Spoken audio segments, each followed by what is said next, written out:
Dahil sa pagsusugal umano online habang nagmamaneho, 3 buwang suspendido ang lisensya ng isang bus driver. May isa pang ganyan din ang inatupag habang bumabiyahe sa EDSA. Nakatutok si Darlene Kai. Kuha ito ng isang pasahero ng bus na biyaheng Cavite. Kita kung paanong nagsasalita ng tingin ng driver sa kalsada habang tila may binubutingting. May hawak palang cellphone ang driver at naglalaro ng online sugal. Tumangging humarap sa kamera ang uploader pero kwento niya sa GMA Integrated News na bahala siya dahil nawawala na sa linya ang bus.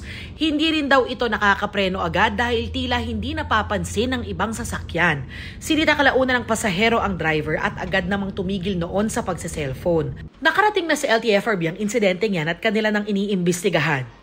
Iniimbestigahan na rin ng LTFRB ang video na ito na kumakalat din online, kung saan nag-online sugal din umano ang driver ng modern jeep habang nagmamaneho sa kalsada.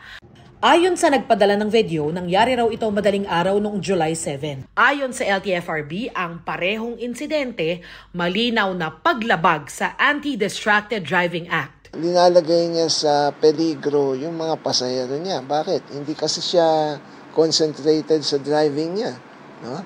So, kita natin yung violation doon. At pag may violation, may kaukulang penalty at nakasaad din yun sa batas.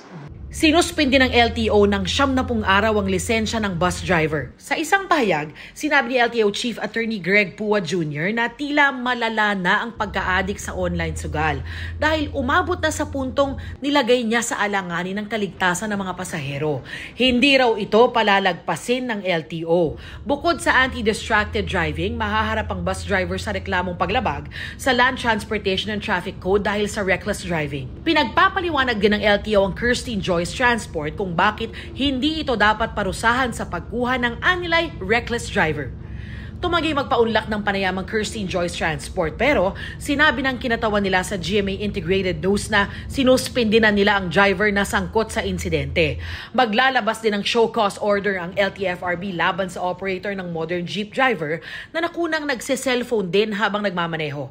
Naghihintay pa ang GMA Integrated News ng karagdagang detalye mula sa LTO tungkol sa aksyong gagawin nila sa insidenteng yan. Ayon sa isang support group, maaaring maituring na gambling addiction na ang pinapakita ng 2 driver na nakuna ng video. Sa compulsive gambler category na siya. So malamang may addiction na siya regarding this matter. Bukas naman daw sa pagtulong ang kanilang organisasyon sa mga nalululong sa online sugal. Mahigpit na bilin pa ng LTFRB. Unless yan ay for emergency purpose, ay iwasan po natin dahil kapag gumagamit po tayo ng cellphone while driving, na hahati yung concentration natin sa pagmamaneho. The mere fact that it poses already danger to your passengers ay violation na. Para sa GMA Integrated News, Darlene Kai, nakatutok 24 oras.